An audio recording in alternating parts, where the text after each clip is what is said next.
Hello, तो मेरा नाम है धीरेन्द्र सिंह। कैसे हो आप सभी? तो आज की वीडियो में हम मैनेजरल इकोनॉमिक्स को बात करेंगे, डिसीजन मेकिंग में कैसे हेल्प करता है। मैनेजरल इकोनॉमिक्स एक बहुत इंपॉर्टेंट टॉपिक है, बीकॉम में आता है, एमकॉम में भी आता है ये। तो आज हम समझने वाले हैं कि डिसीजन मेकिंग में क्या रोल होता है। इस वीडियो के आपको नोट्स मिल जाएंगे डिस्क्रिप्शन में, आप वहां से जाकर डाउनलोड कर सकते हो। चलिए शुरू करते हैं। तो जैसे कि आप देख रहे हो, मैनेजर इकोनॉमिक्स क्या होती है कि इकोनॉमिक्स के सारे कॉन्सेप्ट्स को लगाना डिसीजन मेकिंग में हेल्प होता है कि मैनेजमेंट की। हम क्या करते हैं, मैनेजर मैनेजर इकोनॉमिक्स में क्या करते हैं, जो भी इकोनॉमिक के सारे कॉन्सेप्ट्स है, टूल्स है, टेक्निक्स है, वो डिसीजन मेकिंग प्रोसेस में लगाते हैं। यही तो होता है मैनेजर इकोनॉमिक डिसीजन मेकिंग में। तो इसके सारे कॉन्सेप्ट क्या है? बहुत सारे, देखो ये तीन, लगभग ये तीन कॉन्सेप्ट हो जाते हैं कि हम क्या करते हैं मैनेज इकोनॉमिक्स में। फर्म की थ्योरी समझते हैं कि भाई बिजनेस में कैसे आपका इफेक्ट पड़ेगा डिसीजन में। थ्योरी ऑफ फर्म में डिस्क्राइब करता है कि how business make a variety of decision, कैसे फर्म डिसीजन लेता है। कंज्यूमर बिहेवियर समझते हैं कि कंज्यूमर कैसे डिसीजन लेता है।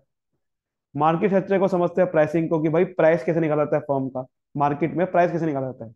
डिफरेंट मार्केट कौन कौन सी होती है, परफेक्ट, ओलिगोपोली, फलाना ढिकलाना। समझ रहे हो बात को ना? तो दिस इज इकोनॉमिक्स। और मैनेजर इकोनॉमिक्स में ये समझेंगे कि हम इकोनॉमिक्स के सारे कॉन्सेप्ट को डिसीजन कैसे लिया जाए, बिजनेस कैसे डिसीजन लेगा इकोनॉमिक्स सारे कॉन्सेप्ट को यूज करते हुए, कंज्यूमर कैसे लेता है, ये सब चीज समझेंगे। ठीक है, तो देखो role of manager economic decision में, मैनेजर इकोनॉमी में डिसीजन मेकर में, ये आपका यहाँ से पढ़ोगे कि क्या है हमारा मैनेजर इकोनॉमिक्स में मेन फोकस क्या होता है कि इकोनॉमिक थ्योरी के सारे अप्लाई करना बिजनेस पे। बिजनेस के बारे में ये समझने वाले, देखो ध्यान से। कंज्यूमर के थोड़े समझ रहे हैं हम। ये सारे चीजें बिजनेस में लगेगी, कंज्यूमर बिहेवियर को स्टडी करना पड़ता है कि बिजनेस को भी, मार्केट स्ट्रक्चर को, प्राइसिंग को भी डिस्कस करना पड़ता है कंज्यूमर बिहेव बिजनेस को। समझ रहे हो बात को? तो ये सारे चीजें बिजनेस पे कैसे अप्लाई करें, इकोनॉमिक थ्योरी को सारी, वो समझने वाले। तो दो क्या होता है, ये सारे हमारे रोल होते हैं। प्राइसिंग करना, डिसीजन मेकिंग में प्राइसिंग करने का रोल होता है मैनेजर इकोनॉमिक का, कि प्राइस कैसे निकाला जाए, वहां पर इकोनॉमिक के सारे कॉन्सेप्ट लगाने पड़ेंगे ना। इलास्टिक गुड्स, इनलास्टिक गुड्स कैसे निकाला जाए, ऑपरेशन प्रोडक्शन में कैसे हेल्प होगा, इन्वेस्टमेंट करने में कैसे हेल्प होगा इकोनॉमिक्स का, कि अगर मुझे इन्वेस्टमेंट करनी है तो इकोनॉमिक के कॉन्सेप्ट कैसे लगाऊं वहां पर। रिस्क, रिस्क को मेजर करना है मुझे, कैसे लगाऊंगा। तो एक एक करके जरा समझते हैं। तो देखो, पहला है प्राइसिंग। प्राइसिंग निकालते हुए आपको समझना पड़ता है मेन चीज डिमांड सप्लाई, जो कि इकोनॉमिक्स में आपको समझाई जाती है। डिमांड सप्लाई, है ना, कि डिमांड और सप्लाई का सादा खेल है प्राइस निकालते हुए। अगर किसी की डिमांड बहुत ज्यादा है, सप्लाई कम है, तो प्राइस बढ़ जाएगा, क्योंकि डिमांड है ना उसकी। सामान सामान कम है, सप्लाई कम है, लेकिन लेने वाला बहुत ज्यादा, प्राइस बढ़ जाएगा। और अगर किसी की डिमांड कम है लेकिन सप्लाई बहुत ज्यादा है, यानी कि लेने वाले कम है लेकिन माल बहुत पड़ा है, तो आप माल सस्ते में बेचने को तैयार हो जाओगे, प्राइस गिर जाएगा। ऐसे कई सारे कॉन्सेप्ट रखते हैं इकोनॉमिक्स में। देखो वही लिखा है, manage economic assist business in determining prices. बहुत सारे आप एनालिसिस करते हो, जैसे कि प्राइस डिस्क्रिमिनेशन करते हो, कि प्राइस सस्ता कैसे रखूं, वैल्यू बेस्ड प्राइसिंग क्या रखूं, कि यार मेरा प्रोडक्ट की वैल्यू ज्यादा है तो प्राइस ज्यादा रखूंगा। कॉस्ट प्लस प्राइसिंग, कि कॉस्ट मेरी कितनी आ रही है, उसमें कितना परसेंटेज जोड़ू प्रॉफिट का, उसके हिसाब से प्राइस निकालूंगा। तो सारे कॉन्सेप्ट लगाओगे आप। Elastic goods, in elastic goods. Elastic goods और इनलास्टिक गुड को पहचानते हो आप, कि इकोनॉमिक्स क्या करते हैं, वो प्राइस सेंसिटिविटी प्रोडक्ट को डिटरमाइन करते हैं प्राइस इलास्टिसिटी से। प्राइस इलास्टिसिटी, ठीक है, ये क्या होता है?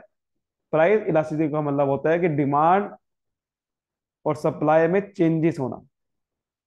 सॉरी, डिमांड में चेंजेस कैसे हो गए, प्राइस की वजह से। कि प्राइस अगर चेंज होता है तो डिमांड में कितना चेंज होता है, वो निकालने के लिए हम प्राइस इलास्टिसिटी निकालते हैं। कुछ प्रोडक्ट होते हैं जैसे कि मिल्क।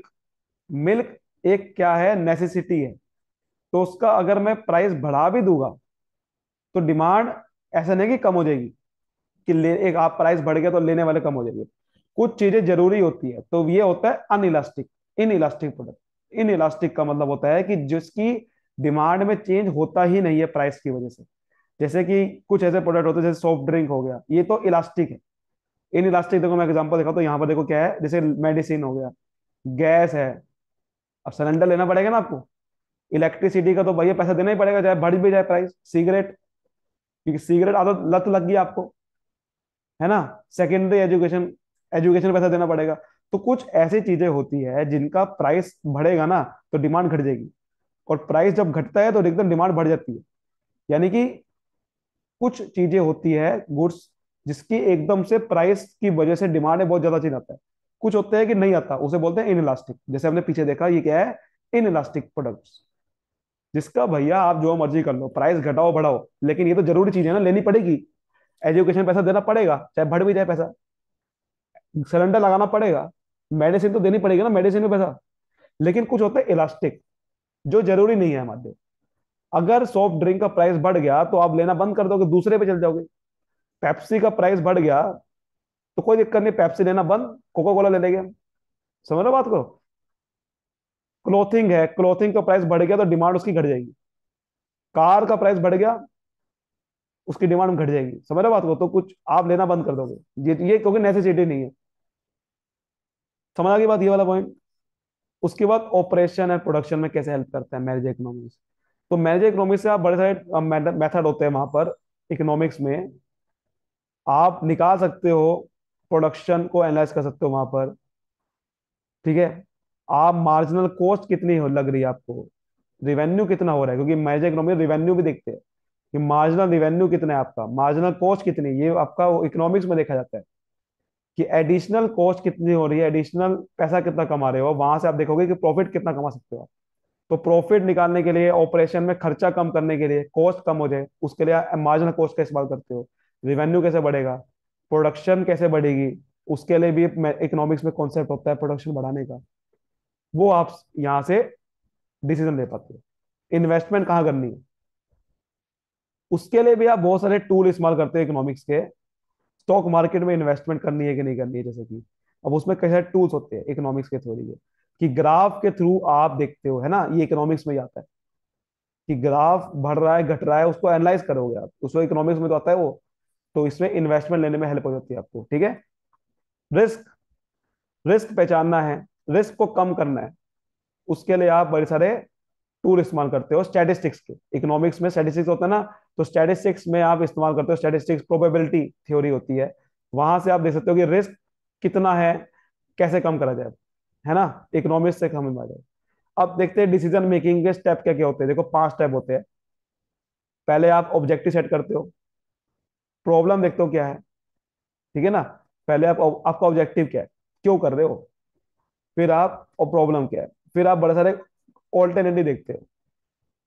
ठीक है। उसके बाद देखते हो कि लीगल और सोशल कंस्ट्रेंट क्या थे, फिर इवोलेट करते हो, फिर कंसिडर करते हो और भी कॉन्स्टेंट फाइनेंशियल टेक्निकल आपके हालत क्या है, फिर इंप्लीमेंट करते हो, मॉनिटर करते हो। तो देखो पहला क्या है, एस्टेब्लिशिंग ऑब्जेक्टिव क्या है, कि भाई आपका बिजनेस का ऑब्जेक्टिव क्या है, आपको प्रॉफिट बढ़ाना है, मैक्सिमाइज प्रॉफिट, सेल बढ़ानी है, करना क्या है आपने। उसके बाद प्रॉब्लम को डिफाइन करो, प्रॉब्लम क्या है भाई आपको। प्रॉब्लम ये है कि मान लो कि आपकी सेल नहीं बढ़ रही, उसको आप ठीक करना है। प्रॉफिट गिर रहा है आपका, उसको ठीक करना है। मैनेजमेंट खराब है, उसको ठीक करना है। करना क्या है आपने। फॉर एग्जाम्पल देखो, कॉटन टेक्सटाइल का प्रॉफिट घट रहा है, अब उसको ठीक करना है। फिर मैनेजर इकोनॉमिक्स की हेल्प लोगे ना आप, कि पहले समझते हैं कि प्रॉब्लम क्या है। उसके बाद फिर आप देखोगे उस प्रॉब्लम का सोल्यूशन क्या क्या है, ऑल्टरनेट सोल्यूशन क्या क्या है। बहुत सारे सोल्यूशन निकालने पड़ेंगे। जैसे कि मान लेते हैं कि आपका प्रॉफिट गिर रहा है, तो क्या दिक्कत है। हो सकता है कि मशीनरी आपको अपडेट नहीं है, मशीनरी अपडेट करो, प्लांट नया लाओ। समझ रहे बात को। फिर इवोलेट करोगे, उस ऑल्टरनेट कोर्सेज ऑफ एक्शन को इवोलेट करोगे कि क्या दिक्कत है भैया। प्रोज एंड कॉन्स समझोगे इवोलेट करने में, कि ये यानी कि अगर मैंने ये किया तो क्या होगा, वो किया तो क्या होगा। यानी कि अगर मशीनरी मैंने नई अपडेट कर दी तो कितना पैसा लगेगा, ये ठीक है कि नहीं है मशीनरी को अपडेट करना। नई मशीन, नई प्लांट ले आया तो क्या ये ठीक है। तो इससे आप करोगे। बहुत सारे तरीके होते हैं, लीनियर प्रोग्रामिंग है, कॉस्ट बेनिफिट एनालिसिस होता है, बहुत सारे तरीके होते हैं, रिग्रेशन एनालिसिस होता है। उससे आप डाटा से हर एक डिसीजन को मेजर करोगे कि लू या ना लू, फिर इंप्लीमेंट करते हो। अब आप कहोगे ये आ गया फैक्टर कहाँ गए भैया, ये इवोलेट करने में ही आता है। इवोलेट करने में ये भी देखोगे ना साथ साथ में, लीगल कॉन्स्ट्रेंट उसके, यानी कि जो अगर डिसीजन लूंगा तो उसका फाइनेंशियल इम्पैक्ट क्या पड़ेगा, technological, infrastructure, legal, social, society पे, ये सब चीजें देखनी पड़ेगी। इवोलेट पाता है वो, फिर आप इम्प्लीमेंट करते हो। फिर आप एक स्टेप लोगे कि हाँ यार मशीनरी के चलो नहीं रहते, आपने समझा, फिर मशीनरी को चलाने रहते हैं, उसको इम्प्लीमेंट करना, लागू करोगे ना तब समझ में आएगा ना। फिर देखोगे कि क्या गलत हो रहा है, हो सकता है कि आपका ये गलत आ गया हो डिसीजन, फिर उसको करेक्टिव मेजर लोगे, इंप्लीमेंट करोगे, मेजरमेंट करोगे, देखोगे क्या गलती हुई है, फिर उसको ठीक करोगे। This is called manager economics का डिसीजन मेकिंग प्रोसेस। उम्मीद करता हूँ चलो आपको समझ में आएगा। वीडियो को लाइक करिए, सब्सक्राइब करिए और डाउनलोड करिए नोट्स, और फैला दीजिए वीडियो को आग की तरह। तब तक के लिए मुझे दीजिए इजाजत। Thank you so much, all the best.